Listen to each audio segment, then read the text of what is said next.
በሬሳዎች ላይ እየተራመድን ነው ያመለጥነው፣ የሞተው ሞተ ያመለጠው አመለጠ። ይህ ጽሁፍ ሹሻ የተባለች ተፈናቃይ በጦርነት ወቅት ያሳለፈችውን መከራ አሁንም እየተጋፈጠች ያለውን አስቸጋሪ ህይወት አስመልክቶ ከሽልተር ቦክስ ጋር ባደረገችው ቆይታ የተናገረችው መሰረት በማድረግ የተዘጋጀ ነው። ሽልተር ቦክስ በግጭትና በተፈጥሮ አደጋዎች ምክንያት ከመኖሪያቸው ለተፈናቀሉ ሰዎች አስቸኳይ መጠለያ እናም አስፈላጊ የሆኑ የእርዳታ ቁሳቁሶችን የሚያቀርብ ዓለም አቀፍ ግብረ ሰናይ ድርጅት ነው።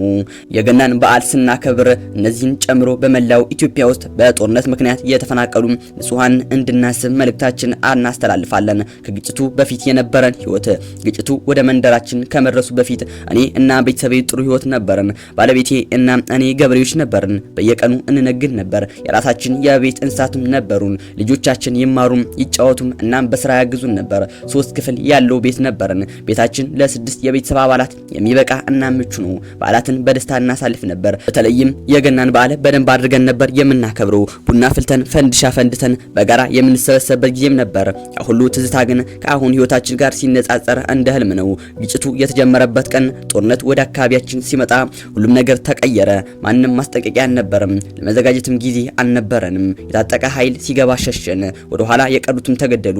እኛ ጥልናቸው ወጣን። ለአንድ ወር ያህል በእግራችን ተጓዝን። እየሮጥን እየተደበቅን ነበር የምንጓዘው። መንገዶችን ስናቋርጥ በጫካ ውስጥ እየተደበቅን እዚህም እዚያም እያረፍን በጭንቅ ነበር የተጓዝነው። የምናቃቸው ብዙ ሰዎች በመንገድ ላይ ቀርተዋል። ህይወታቸው አልፏል። እኛ ግን እድለኞች ነበርን። ለማምለጥም ቻልን። በመጠለያ ጣቢያው ያለው ህይወት ከባድ ነው። በሽሬ ከተማ ወደሚገኘው የፀሐይ ትምህርት ቤት መጠለያ ጣቢያ ስንደርስም ከሞት ብንተርፍም እረፍት ግን አላገኘንም።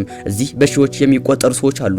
በአንድ ክፍል ውስጥ 7 ወይንም 8 ቤተሰብ ተጨናንቆ ነው የሚኖረው። በዚህም የተነሳ በሽታ አለ። የህክምና እርዳታ ግን የለም። አንዳንዶች በረንዳ ላይ ይተኛሉ። ቦታ የለም። ልንለብሰው የምንችለው ሆነ የምንተኛበት ቦታ የለንም። ብርዱ፣ ፀሐዩ እናም ዝናቡ በጣም ጎድቶናል። ልጆቻችን እና አረጋውያን ታሞ እየሞቱ ነው። የሚበሉት በቀን አንድ ጊዜ ብቻ ነው። ልጆቹ ትምህርት የላቸውም፣ እየተማሩም አይደለም። ውሃና ሽንት ቤት የለም። እዚህ ያሉት ሰዎች ሁሉም ነገር ጎድሏቸዋል። ምንም የስራ እድል ስለሌለ ቀኑን የምናሳልፈው የምግብ እርዳታ በመጠበቅ እናም ልጆቻችን በመንከባከብ ነው። እርዳታ ሰጪዎች አንዳንድ የቤት ውስጥ መገልገያዎች እንደ ጀሪካን እናም ሳሙና ሰጥተውናል። በእነሱም ልብሳችን እናጥባለን። ነገር ግን ዋናው የሚያስፈልገን ነገር መጠለያ ነው ብላለች። ከለላ አግኝተን ተረጋግተን የምንተኛበት መጠለያ እንፈልጋለን። የነገ ተስፋችንም እንደማንኛውም ተፈናቃይ ቤተሰብ የእኔንም ተስፋ ወደ ቤቴ መመለስ ነው። ወደ ትውልድ ሀገራችን ተመልሰን ሰርተን መብላት ነው የምንመኘው። ትቼው የመጣሁት ቤቴ፣ ንብረቴ፣ የቤት ዕቃዬ፣ ቴሌቪዥኔ እናም አልጋዬ ሳይቀር ትዝ ይለኛል። ቤት ማለት ልጆችን የምታሳድጊበት የምትጠለይበት እናም ቤተሰብ የሚጎለብትበት ቦታ ነው። አሁን በዓላት ሲመጡ ያለፈው ጊዜ ትዝታ ህመም ይሆናል። እዚህ እኛ የገናን በዓል አናውቅም።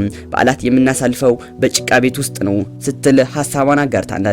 የተከበራችሁ ውድ የዛታ ሚዲያ ቤተሰቦች እስቲ ሀሳብ አስተያየታችሁን ኮሜንት ላይ አስቀምጡልኝ። ቪዲዮን ላይክ በማድረግ ለቻናሉ አዲስ የሆናችሁን ሰብስክራይብ በማድረግ ቤተሰብ ይሁኑ።